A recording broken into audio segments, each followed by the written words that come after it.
Morning, everybody. Welcome to another edition of Morning Cup of Hockey presented by Bet365.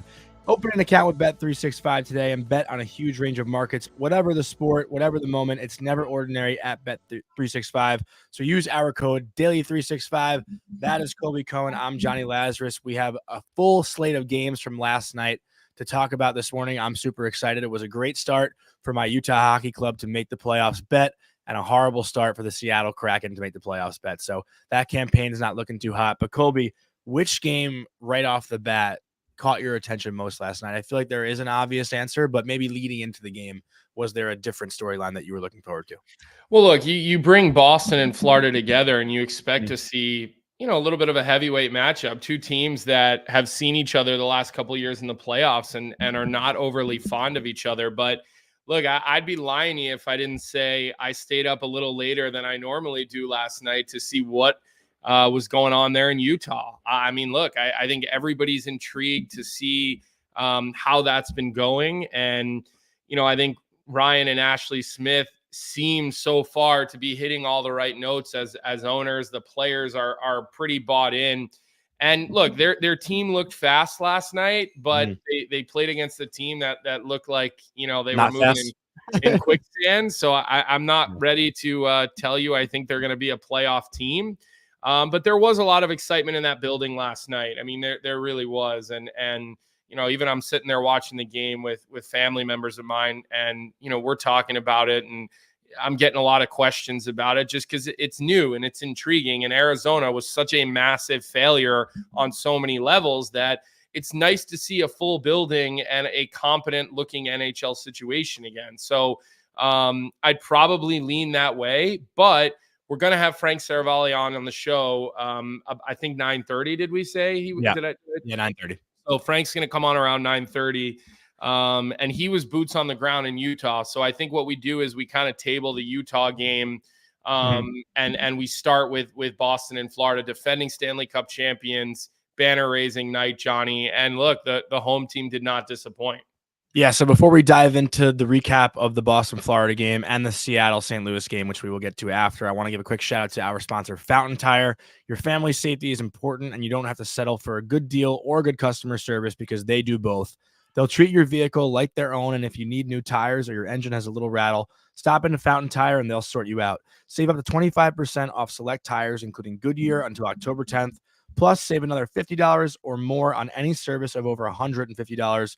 With some restrictions applying. Check out fountaintire.com. And this Boston-Florida rivalry picked up right where it left off. I got to be honest, so just going back to the Amazon series, the NHL Face-Off docuseries that came out over the past weekend, I loved Matthew Tkachuk, obviously the past couple years, and respected the way he played. But after watching that, I kind of don't like him.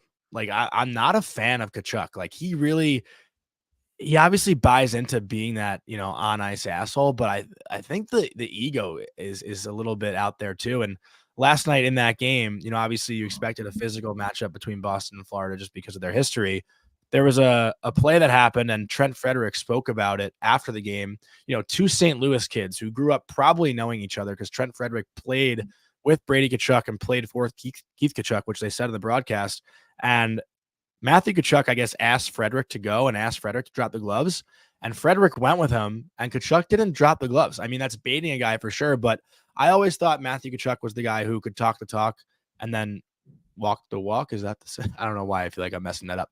But you know what I mean? Like, I feel like he backed up his shit talk, and last night he didn't, and I was kind of taken by surprise with that because, I feel like he's the guy who does everything. And, after seeing the docuseries, watching the way he plays, getting right into it last night with Pasta a little bit too, I was like, I thought this guy was different. I don't know. What do you make of that, if anything?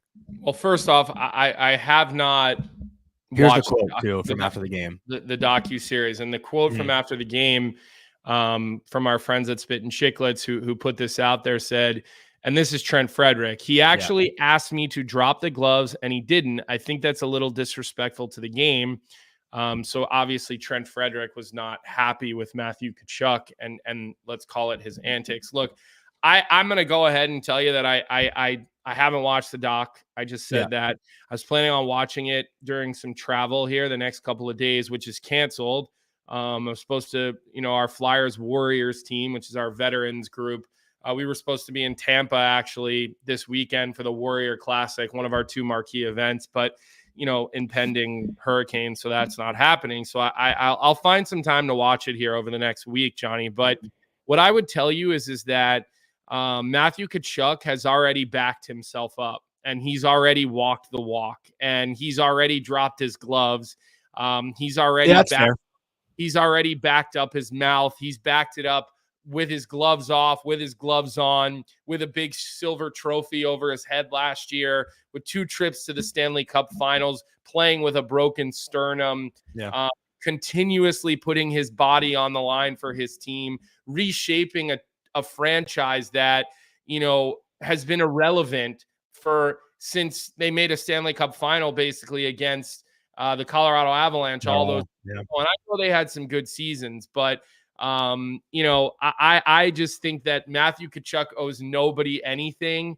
And totally fair for him to sit there in a game and take the trade-off with Trent Frederick, who is a good player. Honestly, I'm a fan of the way Freddie plays, but I think nothing of that whatsoever for Matthew Tkachuk. I think he has earned the right to be an asshole all he wants on the ice. I also think in order to play the way that he does, you have to be an asshole. You can't be a guy who is worried about what other people think in order to be successful playing like Matthew Tkachuk or Brady Tkachuk. And how about their father, Keith Tkachuk? He had that in him too. And anybody who knows Keith, he's still like that. He's still so fun to be around because he will absolutely tell you like it is to your face. So I don't see any issues here with Matthew Tkachuk. Now, look, I'll watch the documentary. I'm just saying I don't like I liked him. You're a I liked him. You're a sweetheart of a guy, Johnny. You're Johnny Sunshine and Rainbows. But when was the last time you heard me say that I don't like somebody? Nicknames out this early in the season? Johnny Drama hasn't shown up yet on Morning Cup of Hockey yet, and I'm proud of you, but I know he will. No, but I'm saying, also you kind of give me shit because I typically like everybody. When was the last time you heard me say I don't like someone? I think he's offended you and your soft-hearted nature, I think is what's happened here. I think you're a little triggered here, and your soft-hearted nature, which is a good thing. You're a sweet guy, Johnny. You are. I'm not triggered. Don't look at the world with sunshine and rainbows, and I love that about you. That's why we make a good team.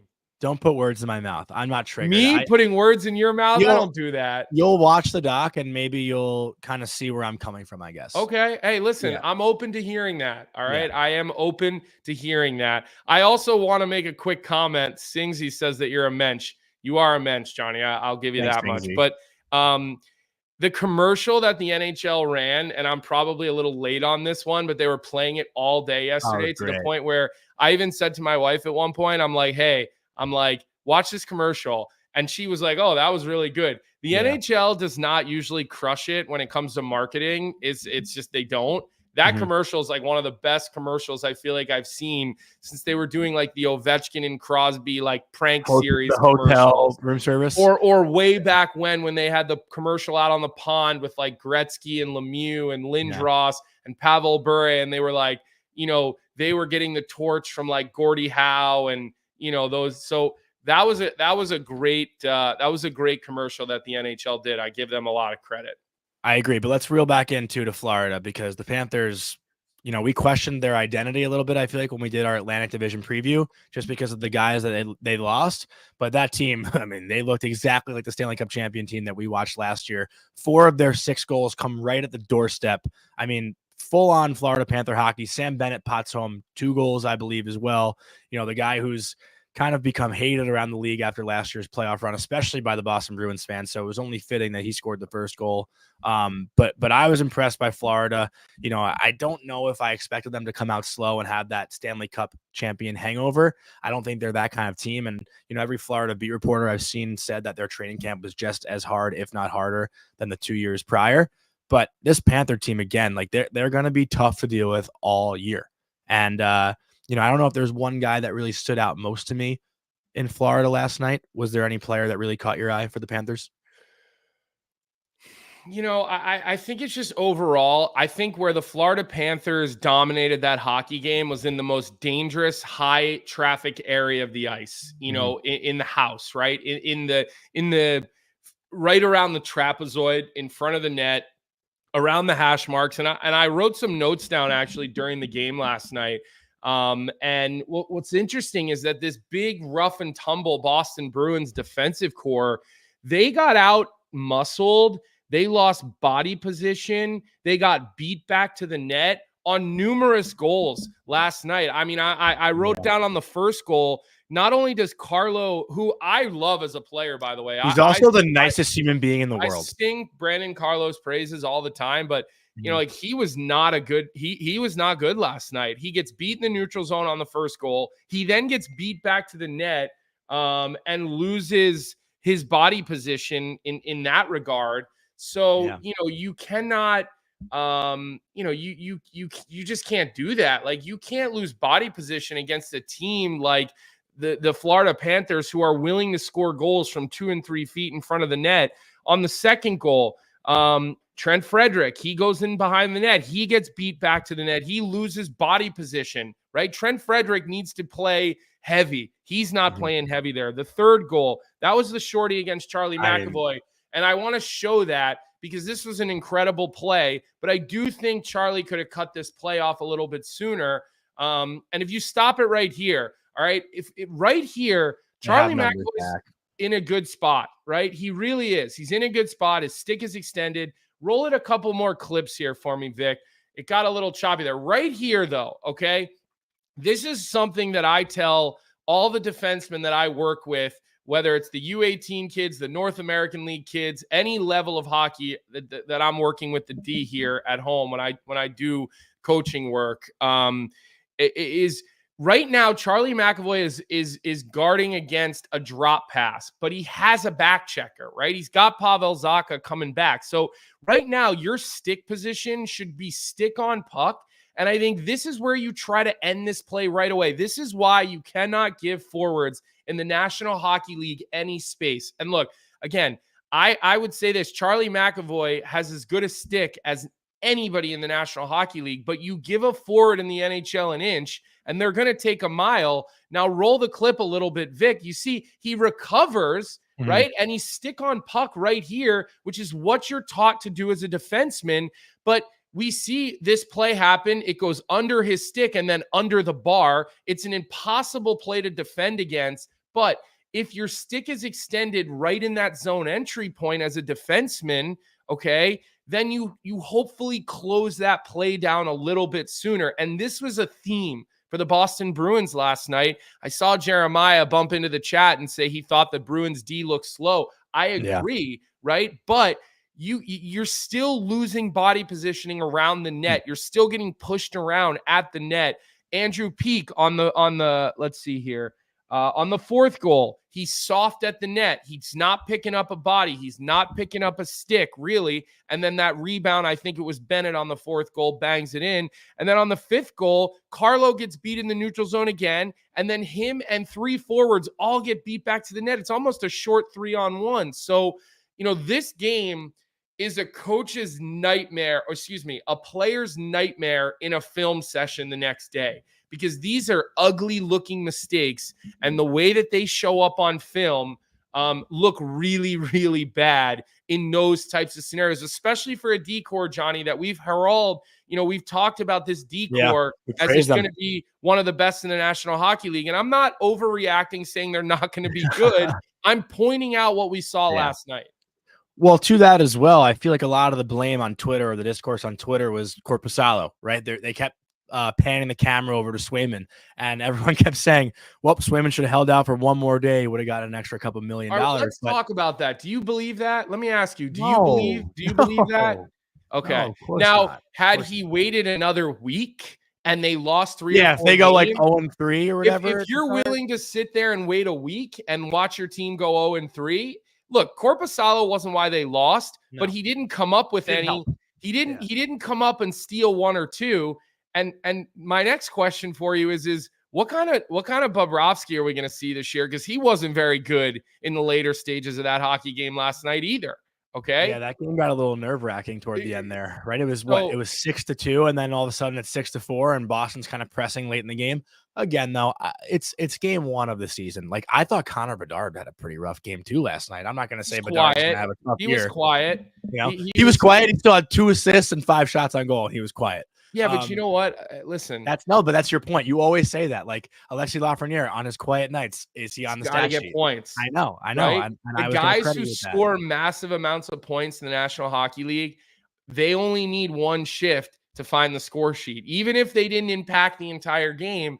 And the goal scorers only need 10 seconds of a game to have a good game, because they're goal scorers and they get to the right spot. So like Pasternak had a quiet game too. He picks up a goal. He finds a way to get one in the back of the net. Those guys, again, you give an inch in this league as a defenseman. It's why, again, I hate that we have to single out Charlie McAvoy, because look, he's your good friend. Well, it's our show. And listen, he already hates you from what you did on the. I know. I have to kiss his ass a bit. You're ruining it. We know that he'll never come back on because of you. But look, that's the thing. That is the difference right there. Like, I know I'm nitpicking, but as a defenseman, again, like, if you don't close plays down and you give forwards daylight, they're going to do things like that. They're going to go under your stick and under the bar before you ever get a chance to look up. So not a good first outing for Jay Leach's defensive core. Remember, the Bruins brought Jay Leach back to run the defense, who, like, I think Jay Leach should be a head coach of the National Hockey League. I'm a big fan. His temperament, I skated with him. I trained with him in the summers. He's a Boston guy. Played against him in the American Hockey League a number of times. Think the world of him. But you know, they're certainly going to need to look better and look less lost and not puck watch. I mean, there's puck watching happening, like un-Boston Bruins-like characteristics last night in that game.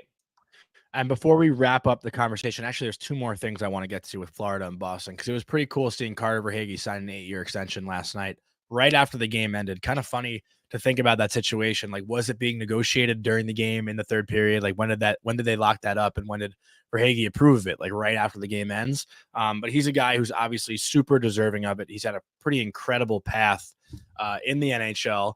For the Islander fans who think that I shit on them, I will right now, because he started with the Islanders and never really saw the light of day with the Islanders after he was traded there, being drafted by the Toronto Maple Leafs. He was cut twice from the AHL in Bridgeport, sent to the ECHL in Missouri. This is all from Frank Seravalli as well, so I'm kind of going off Frank's tweet here. Never gave up. Then he was able to make the Tampa Bay Lightning lineup, wins the Stanley Cup in the bubble, wasn't qualified by Tampa after that. They couldn't afford him. He ends up in Florida, and now he's getting a $56 million extension prior to turning 30 years old. So pretty incredible story from Carter Verhaeghe, probably the most clutch goal scorer in the history of the Florida Panthers, and making that case for the NHL as well. Every time you think about Florida scoring a big goal, it feels like Carter Verhaeghe is the one doing it. He scores the first goal in Game 7 in the Cup final last year, the Game 7 overtime goal against Boston the year before, a ton of overtime goals. I think he had like 5 or something like that in his career. So good for Carter Verhaeghe, really pumped for him. And kind of one of those lessons to never give up on your career if you're a young guy. And let's look at what you're getting. So you give him $7 million a year as the AAV, right? So let's talk about that for a second. His last couple of seasons, right? In 21-22, he has 24 goals in the regular season. The next year he goes to 42 goals. Then he goes to 34 goals last year. And this year he's on pace for 82. So obviously that won't stay, but you're giving a guy $7 million and you're saying on a down year, you're getting 25, on a good year, you're getting 30, and on a great year, you're getting 40. So you know what? If for the next 3-4 years, he goes between 25 and 40 goals at that $7 million number, with the cap going up and the percentage going down, I don't hate the contract. I saw a lot of people that and it's a playoff performer we're talking about too. That guy does not disappear. And I saw a lot of people really critical and saying they're gonna regret that contract right away or in year 2. Like, I don't know, man. Like, you're buying at least 25 goals a year for $7 million, and a guy who shows up in the playoffs and plays 17, 18 minutes a night. He's clutch. He had 7 game winners last year, which is regular season game winners. I mean, 21 on the power play. Like, I don't know. I think that the number fits the last couple of years of performance. I don't think this is he had one good little run and we're going to pay this guy like some players do get paid. Agreed. And one more thing I want to address before we move on to St. Louis and Seattle, before we welcome on Frank Seravalli in about 10 minutes. I saw a question from Jeff Marek in the chat. Don't know if it's the real Jeff Marek. It'd be very cool if it is the real Jeff Marek. But the question was, is Matthew Tkachuk the most skilled pest ever? And I remember we discussed this and actually argued this, and it turned into a social media argument last year when I said that Matthew Tkachuk is not a skill guy. Do you remember that? I do remember when you said that. Yeah. And you shit on me, and I still don't think you got what I was saying. But this argument or this question, I can't think of a guy who's been, more of a, like, you can argue Marchand maybe. Yeah. And Vic just said Marchand as well. Mm-hmm. But, Matthew Tkachuk seems to be that guy that just does it all. Mm-hmm. And do you have any other name in mind, like any old school guys that you can think of? I mean, look, there's certainly guys probably, from like the 90s and the early 00s. Jeff just DM'd me on Twitter that it actually is him. All right. So he's welcome. Hey, Jeff, good to see you. Welcome. Happy to have you back. Yeah. Well, we'll have to have you. We'll have to have you on the show one of these times so we can get that pretty face on camera. I mean, you're a guy that needs to be seen, Jeff. Come on. Yeah. And also we've got Jeremiah who's about to go outside in 36-degree weather. He's got to go walk his dogs, and then he says he's going to be right back. But make sure you throw a hoodie on. That big beard of yours, pal. That only keeps your face warm, not the rest of you. Although you might have a big bear sweater, under the rest of it all. But I think as far as the modern day players go, no, I think those two guys probably sit alone. And would Roenick be considered a pest? I thought that was the name you were going to come up with. JR was such a hard-nosed guy, but I'm not sure if Pest was the right, was necessarily the right guy. Jeff, I got to be honest with you. Like I'm well aware of who Stan Mikita is, having worked in Chicago for a couple of years, but I'd be lying to you if I told you I have a lot of viewings on him, other than a highlight reel or two in black and white sometimes. So I don't know here. I'm not going to disagree with you just for the fun of it, but I just don't know. We've got someone saying, was Probert a pest? What about when Rempe pops 20? If Rempe pops 20, he'll take the cake. I don't think Probert was a pest. Can I tell you who I think in 5 years we're going to be talking about in the Rutger same McGroarty. Rutger McGroarty. I put this on social media yesterday. We posted a clip when we asked, who did we have on the show? Oh, we had Rupper on the show yesterday, and we asked Mike Rupp about Rutger. Look, I think Rutger's a guy who's going to be, a Matthew Tkachuk type of player, like a hard-nosed, heavy skill, old school forward. So maybe he'll be able to fit the bill on that. But I think as of today, you've got Matthew Tkachuk, you've got Brady Tkachuk. And I don't know if Brady Tkachuk's a pest as more of just a in-your-face power forward, like punch in the face type of guy. But Marshy definitely, having been there when Marshy broke in, and really getting to see his antics a lot up close and personal, and going against him in training camps and practices and things like that. Even you play 3-on-3 with him at the end of a practice, and he's like being a prick, Marshy, or he used to be at least. So would it be a stretch to say Kucherov? Yes. It would, because I feel like Kucherov does have that little like "fuck you." He will drop the gloves if he has to. He'll cross check. He plays a lot heavier than people give him credit for. He's Brian Boyle texted me at 2 a.m. last year when you said he didn't. I didn't say he didn't. He saw a clip. He chirped me, and then he had karma. Our guy Brian Boyle had karma come back his way because he got clipped with a social media clip too that he got attacked for. Yeah, he did. And then he Vic was like, okay. Boyle was like, okay, I see how this stuff goes. You guys like to clip things, make them controversial, but that's not really what, apparently our producer works at 60 Minutes as well, because they seem to be really good at clipping things as well. So let's go ahead. Look at the name that Vic threw out. Corey Perry would be a good one, like a younger Corey Perry in his prime. Corey Perry. That's true. That's another good one. That is another good one. So there's there's these two millennials are not historians. Matty Tkachuk is certainly on the short list. Okay. Yeah. I don't think anybody's arguing that. Yeah. Agreed. We're not arguing with you here. No pushback from us, New York Marine. All right, let's go to game 2 because this game to me was a bit of a snoozer. I was like, I'm watching this game and I'm like, these. I mean, what? Well, be nice because J-Rock is a diehard Blues fan, so listen, he wants one compliment for one like on the YouTube page. So Jordan Kyrou played great yesterday, J-Rock. Now you can like the show. Jordan Kyrou can skate. There's no doubt about that. That was on display. Both of the goals that he had.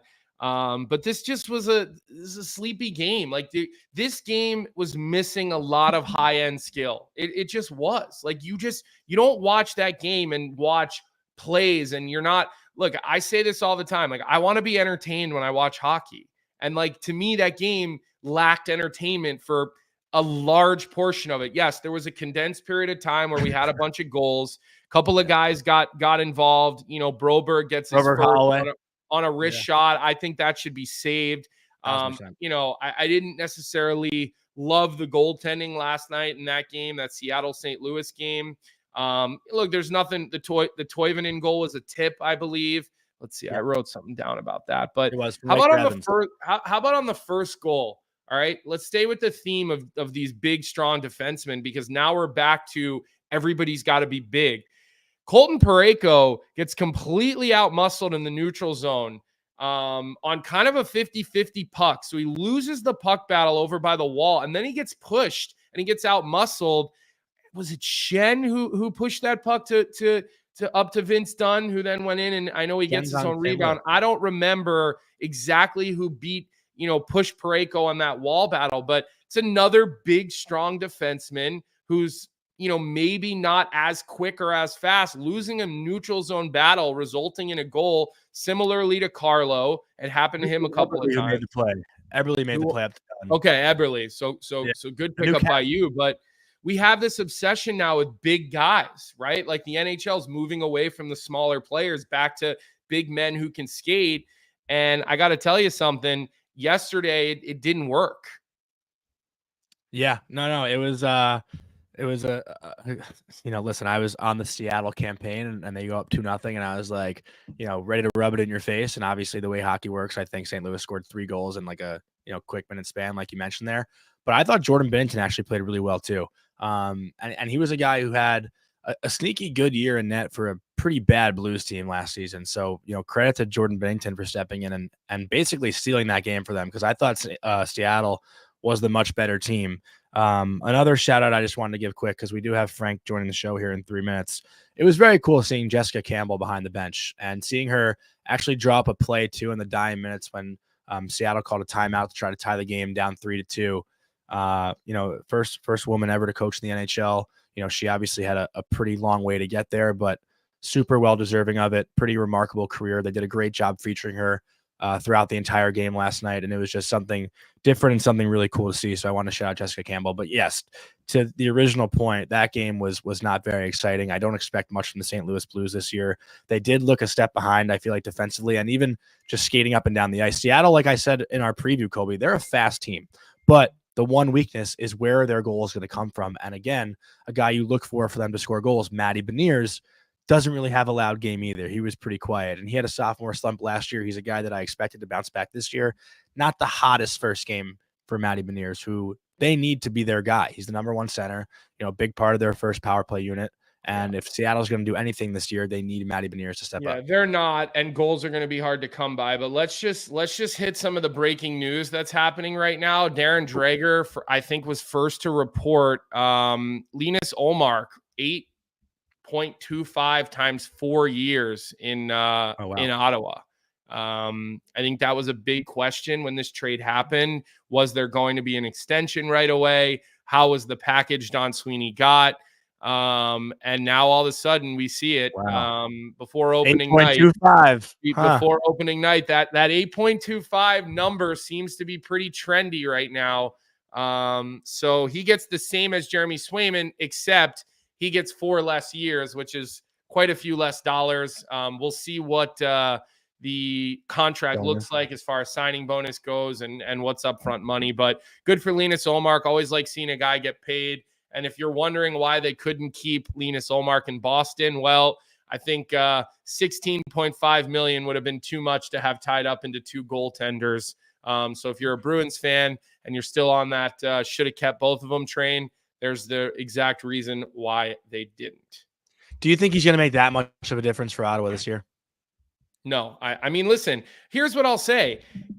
Not having a goaltender that lets soft goals in for a fragile, young, sort of rebuilding, underachieving team. Yeah, like I think that goes a long way because you don't have that here we go again feeling on the bench when a soft goal goes in, right? So I think that's going to create more resilience for them, and I think it's going to allow them those bend but not break moments. I don't think they've had the goaltending to bail them out of bend but not break moments. And the good teams all have that. I mean, when you talk about the top goaltenders in the National Hockey League, they all have those moments where their team is getting pressured, or they're hemmed in their defensive zone, or we're talking about a big push in the third period from the team that's down by a goal, and they have those timely saves. Well, Ottawa's never had that. So I don't think it makes them a playoff team, Johnny, but I do think it gives them an opportunity to have a little bit more resiliency in the way that they play. Well, I asked that question because it's something I've battled and gone back and forth with if I really do think he's the one to kind of get them over that hump and get them into the playoffs. Because I was looking at his numbers when he played for Buffalo, who, when he was on Buffalo, was not a very good team. And I want to read those stats out.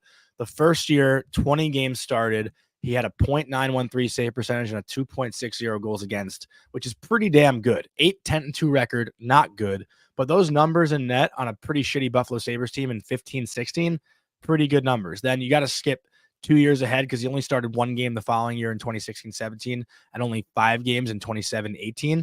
So, or 2017-18, excuse me. So getting into 2018-19, I'm sorry if this is boring you, but I think it's a good thing to read out.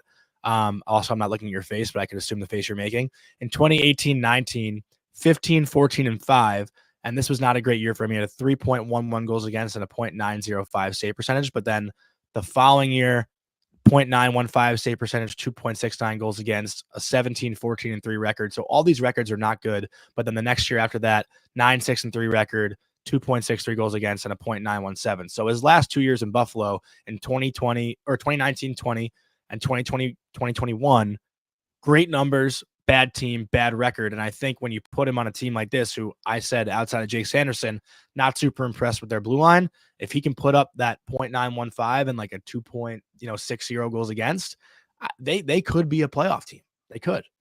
Okay. I know that's a lot of numbers I just threw out. And I'm sorry if I. Yeah, I mean, I fell asleep like 3 minutes ago. So I'm I was interested in it. I've woken back up here. So look, we'll see what happens there. Goaltending can cover up a lot of warts. Like we've seen it year in and year out. That's why there's such a discrepancy in people's viewpoints in the NHL right now about should you pay a goalie, should you not pay a goalie. And Frank's going to join us here hopefully soon. And we know like there's a total difference of opinion between him and I for starters on what he would pay a goalie versus what I would pay a goalie.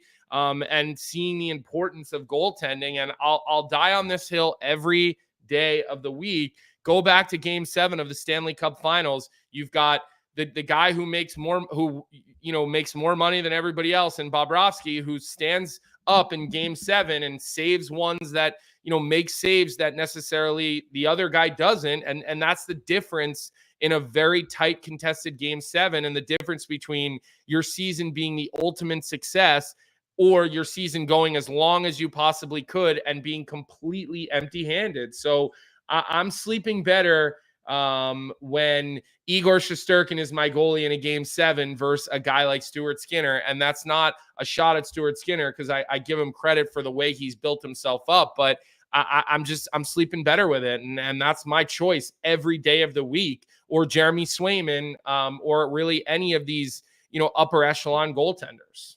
I actually DM'd Biz yesterday, and he hasn't answered me yet. I'm hoping he does, but I wanted him to ask this question tonight on the broadcast with Henrik Lundqvist because tonight's TNT's opening night. And I know Hank would say yes, but I want Biz to ask Henrik Lundqvist if he can go back, if he would give up 15% of his career earnings for one Stanley Cup, because I feel like that is kind of the situation with Igor. Not that he's automatically going to win a Stanley Cup, but that's essentially what the comparison is, right? It's giving up 15% of your career earnings for the chance to win a Stanley Cup if Igor wants to take a discount.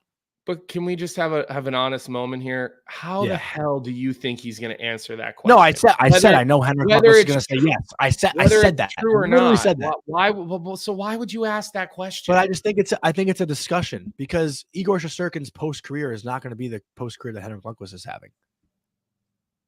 He's not going to do TV. He's not going to have his own cologne. Like there's all these things that Henrik has perks of that, those career earnings make up for if Igor were to take a discount. But do you wear Henrik Lundqvist cologne? If I could afford it, I would. It's probably super expensive. I haven't seen the price. But let's bring Frank on because Frank's waiting here patiently. He's in Utah, and I'm sure he's sitting there shaking his head at this conversation anyway because it was a pretty dumb question by me. But I think it's just a good conversation to have. No, it's not. Let's move on. Okay. Frank, how was the first ever game in Utah last night? It looked electric. I was up until 1:30 a.m. watching it. Was it as loud as it seemed on TV or just 10 times louder in person? No, it was quite loud. Look, there's an amazing thing about being there and watching it through the prism of a lot of fans that have never seen NHL hockey before. It's sort of like maybe the best explanation I can give you, and Johnny, you're probably used to this, is like a blind date. It's like being in a restaurant and watching a blind date from afar because there's nerves and there's excitement and there's, sort of mutual interest, but there's also like, they don't know each other. Mm-hmm. These fans, they don't have any emotional connection to these players. They only have an emotional connection to where they're from.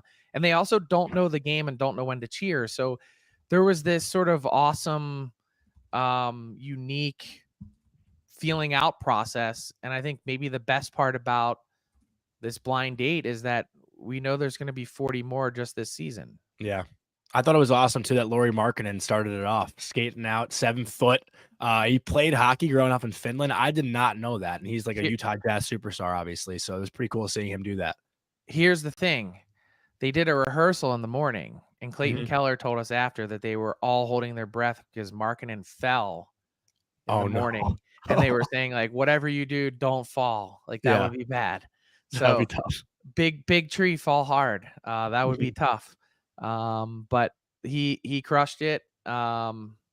Really cool to see the finisher on the ice. And Ryan Smith, their owner, was talking about it yesterday that, Markkanen grew up playing. Ryan Smith was a big roller hockey player here. They're all looking forward to getting out there. Yeah.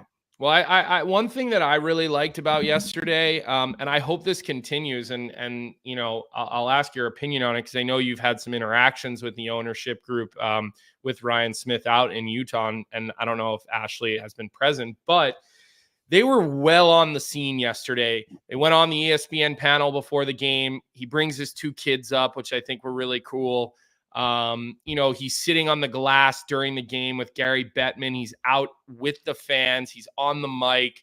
He's been really, really visible through this whole process. And look, I'm not an NBA guy, so I don't know if he's like this with his NBA franchise, but can we expect this to continue? Is he a guy that is going to be visible to the fans and involved with the fans? Or is this just, hey, we're new, you got to like us, like, let's try to win people over? Or do you feel like this is a genuine thing we can expect to continue to see? No, that's 100% the Smiths and what they do. They very much see themselves as normal members of the community. They have 5 kids, ages 8 to 16. They're busy parents taking their kids to sports and doing all sorts of stuff. They were talking about how they know they're going to need to miss games this year because if they're not at a Jazz game or not at a Utah Hockey Club game, hey, don't fret because I'm being a parent. They're visible, they're casual, and I think what really stands out is they care. Like, it's not just about writing checks, it's about relationships. It's listening to your players. It's bringing your team out to hang out and play golf at your course. It's, hey, we're making sure that we've got the best, road comforts possible, best plane, best hotels, best food, best nutrition, like all things that unfortunately for the Arizona Coyotes players, they just aren't used to. So you've got all this excitement. You're living in a new place, but you're also now being treated like actual NHL players, which has made their motto this season for this team all in, no excuses. Like, we have nothing to lean back on anymore and say, hey, you know, there's been distractions or we don't get treated right. We can't even get protein shakes after a game. Like, all those things are gone now. And now this team can focus on playing hockey, which is got to be a welcome breath of fresh air. Clayton Keller said last night, it's just freed us up to play. Yeah. And let me ask you one more question in particular. And you know, you may not have the answer to this. I don't know if it's been put out there yet, but what are they expecting to do with the stadium in order? Like, are they going to make changes to the, you know, for more seats? You know, kind of like, what's the timeline for that? How do you even go about doing that? Because I did see on Twitter people that had those obstructed view seats, and like, you know, for a portion of the game, you're watching the game on the Jumbotron, which again, you just want to be there. You want to be in the atmosphere, but that's something that I feel like when they clean up, that building's going to be even louder. Yeah. So this is the arena right here over my right shoulder. And what they're doing is essentially a $900 million overhaul that's going to take place over 3 off seasons. So basically, whenever the buzzer sounds on the Utah Hockey Club and Jazz season this year, there's going to be a crane in there that's blowing out the walls of this building. They're quite expanding it, right? Yeah, they're redoing the entire foundation of it to be able to widen it and have full NHL sight lines and capacity. It's actually also going to end up being the largest arena by capacity in the NHL. I think they could go upwards of 24,000, which is crazy. So that's almost doubling what they have right now, right? Well, so last night, here's an interesting point. The number of people inside the building last night was 16,200. Okay. But the official attendance that you see on a score sheet is 11,131.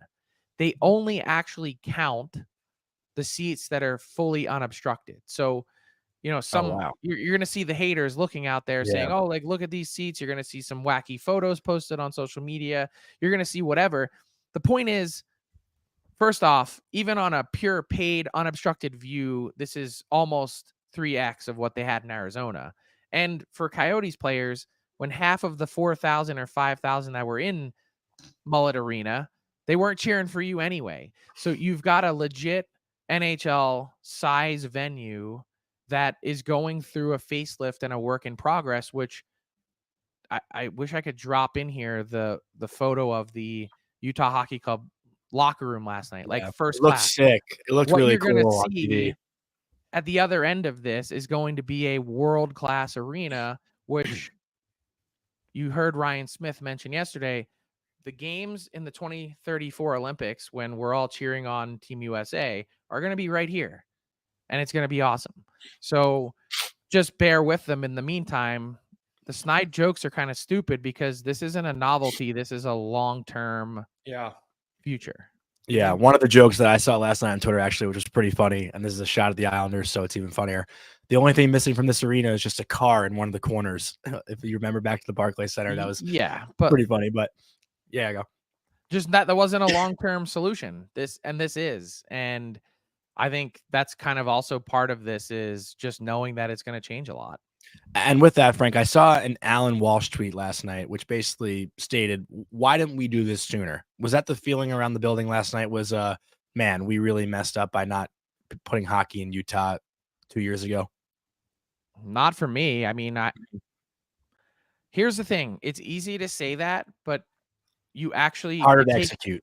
Yeah, it takes 2 to tango. Like, you need it's one thing to want to move, which they were resistant to for the longest time because they put some faith and trust in Alex Maruella, which that was maybe the NHL's biggest problem over 2 decades in Arizona, which they kind of just continued to hand off the franchise to anyone that had a pulse, that had maybe even some modicum of financial means, that wanted to take on that team and their debt. And so it's one thing to want to move, but it's another thing to need a parachute and then also need a landing spot. Utah didn't come into the mix until late 2022 was the first conversation that Ryan Smith had with Gary Bettman. And even then it was like, there's this huge got to get to know you, need to understand your market. And by the way, how would it even work in your arena? The fact that they stepped up in January and said, we can pull this off in 5.5 months, that's crazy. So to me, it's easy to say, it's a lot harder to execute and do. And I would say 2 things. One, for a lot of the reasons we just talked about, the NHL has now gone from 31.5 teams to 32. Mhm. And the other thing is, this is going to be a long-term play. This is a wealthy area that's a winter wonderland that has disposable income, and they're passionate about where they're from. Yeah. It's going to be a great fit. Yeah, Ryan Smith said they've got more people moving there from California than anywhere else in the United States. Not to mention, if you're a skier, you're going to visit there, so you're going to get tourists as well. Look, all in all, they put on a show. The team looked fast. I said to Johnny, look, they played against the Chicago Blackhawk team that they looked really lost at times in that game. Luke Richardson's group, they're going to have to show improvement this year, or it's going to put Kyle, in a difficult situation. I know that's not something he would want to do because he wants to give these guys an opportunity to see it through, but they can't go out and look like a mess and look unprepared and look not ready to play. It's just not going to work for the Chicago Blackhawks this year. I mostly disagree with everything you just said. And the reason for that is, one, they have a plan and they're not deviating from it. A bunch of the guys, the vets that they signed, they're here for a couple years, so that's not changing. But they should be guys who can go out there when you have Martinez and Brody. And this was not a young team that's going to make young mistakes anymore. This was supposed to be a team that, again, not be a good team, but also be a competent team. And they didn't look like a competent team last night. Those guys are mostly, with all due respect to them, they're space fillers. They're not the end product here. So like I said, whatever they do in this point in time is mostly irrelevant. This but Chicago Blackhawks team, I'll guarantee you right now, I'll bet you a steak dinner, they have a 15-point improvement in the standings. Oh, I think that they will. I said I thought that they would finish ahead of Utah. I thought that they'd finish ahead of St. Louis this year. You said ahead of Utah? I know you said St. Louis, but I didn't know you said We'd Utah. have to go back. I'd have to look exactly at my notes. They're but still going to be 8th in their division. I agree, but I said they needed to do better than that this year. They need to start showing some pulse. They need to start showing. They controlled They controlled two of the 3 periods and hit 5. And they had like 4 posts. Yeah, and they pushed at the end, but everybody pushes at the end of a hockey game when you're down. Everybody does. They owned the second period. Asked Andre Tournier after the game, "Hey, what happened to your group? Where was your group in the second period?" His quote: "Nowhere." So, it's also one game. How many new faces did the Blackhawks have in their lineup last night? But in Colby's defense, I do think the Blackhawks maybe had like 1 shot on goal in the first period. They weren't ready to play. Yeah. You look at the goals, you look at puck watching, you start diving into the details of this team, and I'm just telling you, you're not going to be able to have 82 games like that this year when you're no longer a team that says, "Oh, we're young." They're not young anymore. They have placeholders now while all their youth is getting seasoning in Rockford. So I think it's more of if they show up and look disorganized like they did last year, I think it's going to become a talking point. Whether it happens, or it doesn't. I know you have a hard out, so I do want to go to other things. Let me provide 2 observations, related and unrelated, from last night, and this will be interesting for everyone to chew on. One, Connor Bedard is thinking so far ahead of his teammates that you can actually see him get frustrated because they don't see what he sees, which is kind of an amazing thing to watch. 2, that Utah line of McBain, Cooley, and Gunther, low-key might be one of the best lines in the NHL. Gunther was flying last night. I do think Logan Cooley's poised to have a massive year. And McBain's got size. If he can give you anything in front of the net, I'm telling you, that is a legit line. And again, Tournier was asked after the game about his first line, and I'm sitting there going, which one? Which one? Yeah. Is it the one with Keller and Hayton, or is it Is it the one with those three guys that I just mentioned? I think over time, it's not really going to be a question. Well, I think Barrett Hayton stays healthy. I think he has the opportunity to be a little bit of a difference maker in this league. Johnny, go ahead. I know there's a topic we need to spend at least 5 minutes with Frank on before we let him go. I'm itching to get into the nitty gritty of the Igor Shesterkin situation, and I want to actually read Larry Brooks's tweet because it's something that we actually all agreed on. We just don't get why the Rangers would leak this, but this was Larry's tweet. I do not know the source of Kevin Weeks' information, and I won't speculate, but what possible benefit could the New York Rangers derive from leaking info that would turn their fan base against their franchise goaltender the night before the season opener, no less? I just don't get it. And Frank, I'm curious if you have any more information. Not that I was surprised by Igor turning that down, because we've all seen the report that Shesterkin wants $12 million. So it should surprise nobody that he turned down $11 million per year. But what have you seen? What have you heard? Because I don't think Ranger fans were really freaking out. But after the report yesterday, it seems like they're going to start spiraling a bit as the season starts tonight, and there's no talk of an extension. Not me, though. I'm chill.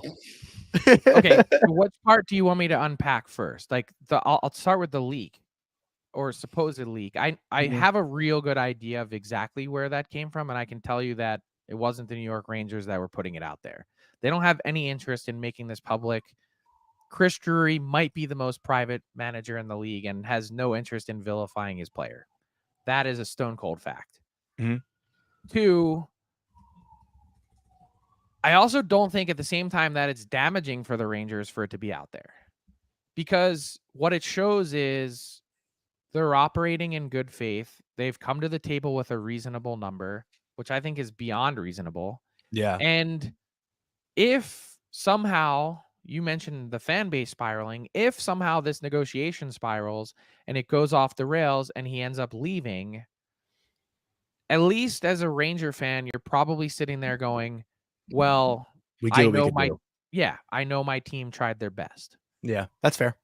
The thing that I struggle with is trying to wrap my brain around what Shesterkin, why he would turn it down based on what he thinks he could get on the open market. The Rangers, and I haven't seen this point really made anywhere, maybe I'm missing it. The Rangers, with the exclusive ability to offer 8 years, in order for another team to match on the open market next year, needs to be 7 times 12.57 just to get to 88 million. That's to match it. So to exceed it, you're probably looking, some team's going to need to put a 13 on the table. At like 6 years? Yeah. No, at 7 to beat it, basically, because the Rangers' offer is going to go up slightly, but it's got a limit. The Rangers aren't, unless he's looking at Vegas going, I won't have to pay state income tax, and you're looking at that type of situation, because I don't think Florida is a fit. I don't think Tampa's a fit. Nashville's not a fit. I'm thinking of places that Ottinger. I know Ottinger's got a deal coming up, but I would have to think they're re-signing Ottinger. So you're running out of places that are tax shelters in the NHL. Vegas would be the only one to me that would be like, oh, okay, well that I could see maybe that's where he wants to go. How can Vegas afford? I mean, I guess you could carve out a way to do it. Both goalies are upcoming UFAs. Yeah, look, I'm saying just the way their team is built, every single thing they have is the shiny toy that makes a ton of money. They and then the rest of their roster is filled out with their bottom 6 all makes. I was just thinking of places that didn't have a franchise goalie that was a tax, state income tax free place. That's the only reason I threw Vegas out. Yeah, and that's a great point. All I'm saying is, how many teams in general can actually offer that? State tax or not? Not many. Not many. Yeah. Plus, then let's talk about a philosophical point of view, which is, even if teams have the ability to offer it, doesn't mean that they would want to. Yeah. And I got a ton of heat for saying that that's a significant portion of your cap to devote for a person on your roster that doesn't play in 33% of the game. And people were replying saying how dumb I am because, hey, look, Connor McDavid sits on the bench for 65% of the game. Yeah, that's fine, but Connor McDavid impacts all 82. Yeah. There are 33 games plus that your goalie doesn't impact at all because he doesn't get off the bench. What is the number or the highest number that you would go offering Shesterkin if Frank wouldn't give the guy $5 million. That's where Frank's ceiling is for goalies. But that's realistically to this situation, because I've said 11.7 is the number that I think it's going to land on, and I don't know if that's. I feel like that's a reasonable number. Where it's does under that come 12, from? Like, where are you pulling that out of your ass? Yeah, pretty much. Okay. So I wasn't sure if you talked to someone or you have a sense. No. That's just me assuming, because I know he wants to be paid more than Panarin. Panarin makes 11.6, and I know the Rangers want to keep him under 12. So 11.7 seems like the number that is fair to everybody. I'm trying to think Still of makes my him the highest reaction paid if goalie. I'm in Chris Drury's shoes and I have a player in a negotiation whose agent says he wants to be the highest paid player on the team. That would piss me off. Yeah, I'd be like, yeah, sorry, but we're not doing it. I don't know that the Rangers are getting to 11.7. I really don't. All right, so Frank, you have to leave. So let me just ask you. I'll put you on the hot seat, and get your final opinion as we wish you out the door. I know Vic has a tweet he wants to throw up, so you can make fun of Johnny on your way out. But that's easy. Does Igor Shesterkin, is he your starting goalie for the New York Rangers on October 7th or October 8th, whatever it is, next season? Yes, he is for me. Okay. I don't think they're insanely far apart, and I don't see any reason why he would want to try and go to market to get a few bucks more that aren't going to change your life one way or the other. Well, and you made a good point, and it's something I hadn't thought about. You can get 8 years versus 7, so you got to get a couple million more per season based on that 11. And I am with you. I'm not giving that guy $12.5 million. Like 11, I'm like, okay, this works. I can make this. I can sleep good. So, all right, Vic. Before we say bye to Frank, throw it up on the screen. What is this? Because I just want to know. All right, I see this on Twitter yesterday, and I'm like, what kind of uncivilized life are you living over there, Johnny? That table looks like it's going to collapse. The TV looks like it's falling. You got wires hanging off of a ceiling, a roof. Like, what is happening with your setup over there, how you're watching hockey?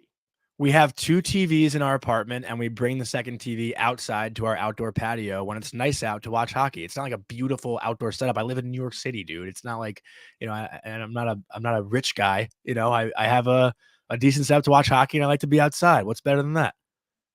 I mean, that table is. I can't. Well, I didn't realize that was outside. So yeah, when he said outside, I was like, all right, Colby's wrong. I didn't realize that was outside. So Colby's been texting Vic, put Johnny's tweet up. Put Johnny's tweet up. I did not realize that was outside.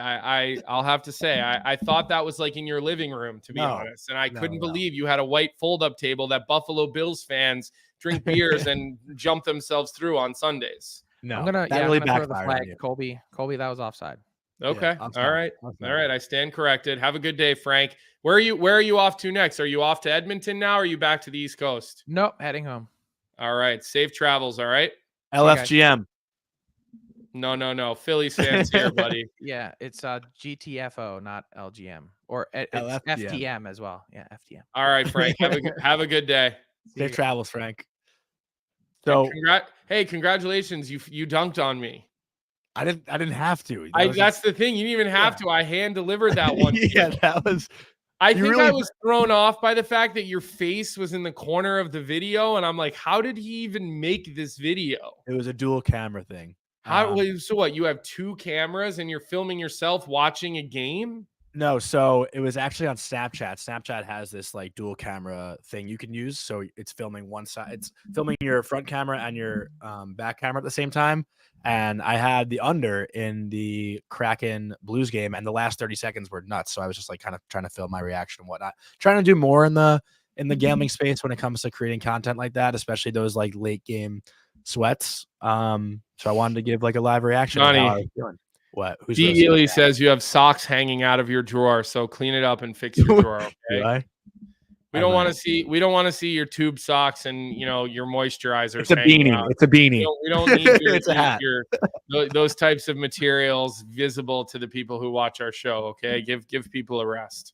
Yeah, it's a hat though. Don't worry, it's not socks. But I'm getting roasted in the chat right now. So And you say something while I catch up. That turned on you really, really quickly because like 2 seconds ago, people were really kind of coming for me. Vic said to us he thought that was inside too. Yeah, like Vic, I was gonna blame you for not producing me on that. When I sent that to you, give me an assist. Say Colby, that's outside. It's okay. Look, I still think you could get a better table for outside. Maybe I'll get you one. All right, maybe I'll get you a nicer really table nice. for out there as a Hanukkah present this coming season. So, all right, before we get, it's sad that you guys thought that was inside my apartment. That's what you guys think of me. Last year you had listen, you moved out of a cool projector. House, all right. So here's what I want to say before we get to our bets. Tomorrow, 9:15, the commissioner of the United States Hockey League, Glenn Heffern, is coming on our show to discuss this whole CHL, NCAA, all this stuff. Now, you are going to be surprised because Glenn is going to talk about some numbers and some statistics coming out of the USHL that Brad Schlossman, who is an amazing reporter for the Grand Forks Herald, he does college hockey. He was tweeting about this all last night because people were asking, how does this new NCAA thing affect junior hockey? And the United States Hockey League is the #1 league in our country. It feeds the NCAA. It's the main feeder to the NCAA. It's the main feeder to the NHL draft. The U.S. national team is part of the USHL, right? So all those first-round picks are all USHL players. And so we're going to have the commissioner on tomorrow, 9:15. When these things happen, he's my go-to for this because he understands all of these things at such a deeper level than I do. And he will give people things to think about that I promise you have not thought about before within this whole thing. And the funny thing is while I think this whole thing is inevitable one way or the other, and whether we like it or we don't like it, it's going to happen. But what I didn't necessarily think about was the trickle effect, even going down to like youth hockey and USA hockey and transfers and visas. And it's crazy the amount of topics that this is going to be brought up. And the people voting on this within the NCAA, they're not even hockey people. And that's the scariest part is hockey schools are not represented really on this council. And so again, I want to save this conversation for Glenn tomorrow. He's going to come on around 9:15. He's a busy guy. He runs the United States Hockey League. He's the commissioner of that league, which is an absolutely booming league of developing players. So Johnny, I don't know if you have any thoughts on that or you want to wait till tomorrow. And then maybe you want to talk a little bit about what we're doing with Maroon this week and then get to our bet. Yeah, I'll wait till tomorrow because I actually have a lot of questions myself. And I reached out to a former coach of mine, Tommy Upton, who's now the assistant coach at UMass. And I want to hear from a coach too and kind of, hear what he has to think and questions that he would have to ask Glenn. Because I think right now everyone's kind of in the same phase, right? We're all trying to figure out what this really means, what it entails, and what details go into this. And even if, one question I have, and I guess, maybe this is giving it away, but like, do USHL players get paid now? Like, how does this work? Because that's something that's going to come up, obviously. Well, right? I would think USHL players could receive NIL deals now, not get paid, but they could receive NIL, and that's a big thing. Players who get paid are never going to be eligible to play NCAA. But this rule, it's not just a CHL thing; it's a European thing. And when you think about the fact that a golfer can go play in the PGA, I guess we are getting into it now. as an amateur, let's save it. You're right. It's 10:04. Let's save it for Glenn. Yeah. These are great questions for him. Like I said, be prepared to learn tomorrow when Glenn comes on about this whole thing. That's how I will leave it. And I'll kick it back to you, Johnny. Yes. And in regards to Pat Maroon, I was texting with Pat a little bit yesterday before the game, and we're going to try to have a pre-recorded and 10-minute segment with Pat on tomorrow's show because Chicago, I believe, is off today. Still waiting to hear from him. Obviously, it's 7 a.m. right now in Utah. So waiting for Pat to wake up. We'll talk to him and we'll hear from him about last night's game. And if you watch the end of last night's game, he got into it with the Utah bench. So excited to hear what was said. I think if anyone was lip reading, there were a lot of four-letter words thrown out there. So excited to hear what started that. But let's get into our bet of the day, which is presented by Bet365. We won yesterday's bet of the day, so we're 1-0. We hit on the Utah Hockey Club to win in regulation. And tonight we're going with the Vancouver Canucks on the puck line, -1.5 at +125. They are hosting the Calgary Flames. Vancouver, one of the highest flying offenses in all of the league last year. Everyone is healthy aside from Dakota Joshua, who's out right now for Vancouver. As far as the forwards go, in goal, they will have Artur Shilovs, and I believe starting for Calgary will be Vladar. So it should be an interesting goaltending matchup. Not really a true number one starting in net, which gives me the hope that Vancouver can find the back of the net a little bit more than Calgary will be able to, just because Calgary struggled to score goals last year. Vancouver's power play is much better. I'm much more confident in the group up front in Vancouver than I am in Calgary. I think the Canucks should be able to pot home 4 or 5 and not give up more than 2. So I personally love Vancouver on the puck line tonight at good value, +125. Colby, any thoughts on that play? Yeah, I mean, look, the betting thing is your thing. I do think we should keep track, by the way. I hope we will, and we are. The record in the lower corner. And I think at the end of each month, we should definitely have a discussion about it. But look, I don't like Calgary this year. I think that, I don't like their roster whatsoever. And we all expect Vancouver to have another good season. Look, we'll see. Like, I'm not ready to say I trust Shilovs yet. Like, I personally, I know Kevin Lankinen, and I feel comfortable with him in goal because I've seen him up close and personal so many times.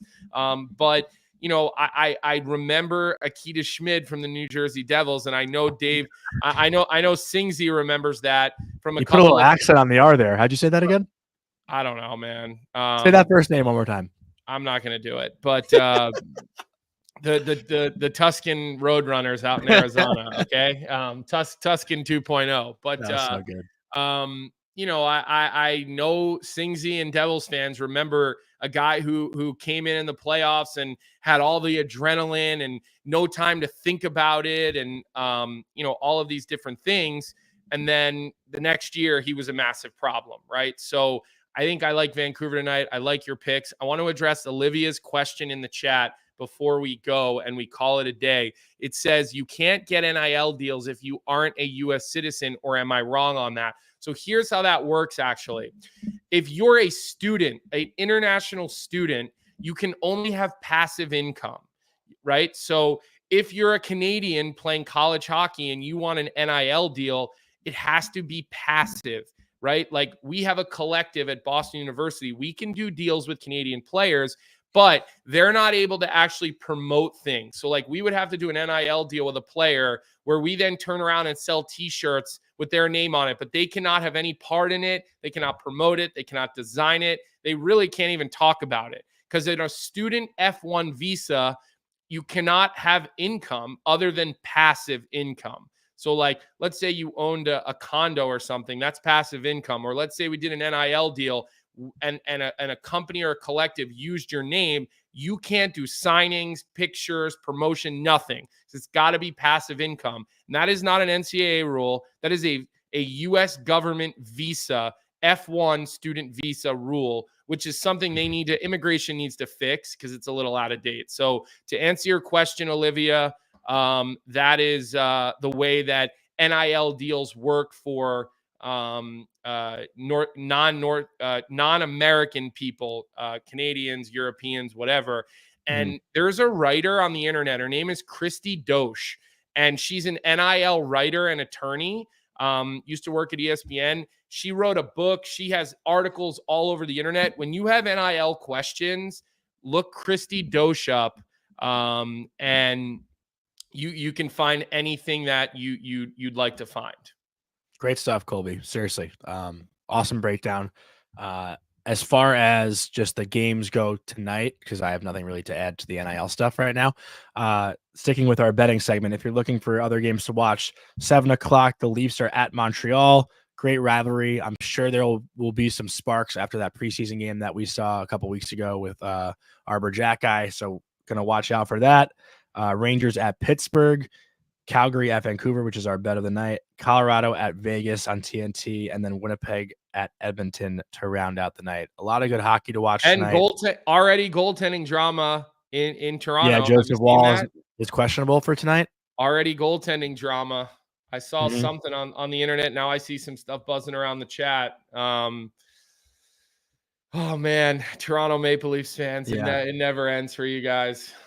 But also in regards to the Rangers Penguins game tonight, if you're in the New York area, I said it on yesterday's show, but it's solidified now. I will be at Memory Motel tonight in the East Village watching the Rangers Penguins game, as well as the Mets Phillies game and the Yankees Royals game. It's a big night for New York sports. Got some good deals for everybody. We got 5 shots for $13, 10-cent Buffalo wings, and $8 Miller Lights. It's really $7.9 for Keandre Miller Lights. That's the whole funny part about it. But it should be a fun night. So if I am struggling on tomorrow's show, you'll know why. I will try to be on my best behavior though and watch as much hockey as I can tonight. So we have a lot to talk about tomorrow. When are you going to tell the audience about your new girlfriend? I don't have a girlfriend.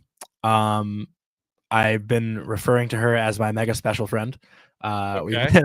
We've been on like 5 dates. I think she might be stopping by tonight. So a lot of pressure on her tonight so you're gonna bring her to the big party where you're gonna be like the mayor? I won't be bringing her to the big party. I told her that it's happening there. And she should swing by. But you're brave enough. If she's gonna be like the coolest guy, people are gonna be coming up to you, asking you for your takes on the rain. Like you're gonna be a celebrity at this thing tonight. So I think this is. I'm gonna pay no attention to her. It's gonna be perfect. She'll be. I think this is gonna be a good move because she's gonna be like, oh my god, this guy is he's a big deal. Yeah, until I tell everyone to like bet on the Rangers and they lose 5-0 tonight, and everyone. Or you bring her back to your place and you show her the fold-up table that holds your TV. All right, Johnny. Final word. Yeah. Nothing really for me. That segment was brought to you by Bet365. Open an account with Bet365 today and bet on a huge range of markets. Whatever the sport, whatever the moment, it's never ordinary at Bet365. And remember to use our code Daily365. I guess we can make bets on if I get to a 10th date. Maybe that could be a. You see Singsy's comment? No. He asked if she's a Shiksa or a member of the tribe. She's a tribe. Speaking of that, though, if you're looking for a show to watch when you want time in between hockey, check out Nobody Wants This. I binged it the past couple of days. Really great show with Kristen Bell, and I'm forgetting the main actor's name. But for Seth Cohen from the OC. What's his name? Seth Cohen from the OC. Cohen? I never saw that. It's not as that was his name in the show that was his character name in the show that made him famous. A lot of people have told me over the years that I look like him, so I don't know if that's a good thing. Don't see it at all. I agree. I agree. So, all right. Well, look, good show today. Yeah. Thanks to everybody who participated in our chat. Don't forget to like the show on your way out the door. If you're here with us on YouTube, hit the like button. If you're not subscribed to the Daily Faceoff YouTube page, make sure you do. Full lineup of shows, more things coming. I know the network is constantly working on growing things. I'm sitting in for Frank on Daily Faceoff Live with Tyler Yaremchuk at noon today. That'll be my first appearance of the year. It only took 2 episodes in. I have a feeling I'm going to be doing a lot of that show this year. Carter Hutton will be stopping by Daily Faceoff Live today to do a little bit of a goalie segment. I know we're going to ask him about Shesterkin and about the mindset. So make sure on your way out the door, you hit that like button. Great job, everybody, today. You brought a lot of energy to the show. Johnny, you're really going to ruin my outro here and put your finger up. Well, I just wanted to say we're thinking about everybody in Florida right now and down south that's been affected by the hurricane. I feel like that's an appropriate thing to cut you off for. Okay, fine. Is that fair? Well, I know. Yeah, okay. Well, Bucci and Callie and Emily Kaplan didn't travel, right? They did the broadcast locally last night because they weren't did it off monitors. Yep, they did it right from Bristol, Connecticut, just to be safe. My mom lives in that area down in South Florida, but luckily my mom's in the Boca area, so I think they'll be okay. But yeah, Tampa's in for one. I was supposed to be flying to Tampa tomorrow, Wednesday night. For the Warrior Classic. USA Hockey canceled it. I know all the veterans they're devastated, but at the end of the day, the hotel said to us, we need your hotel rooms for people that are evacuating. So serious shit down there. We wish everybody the best and the safest. And D. Ely said he might be going to Nashville for a couple of days. So look, Asheville. Sorry. Yeah. Asheville got absolutely crushed.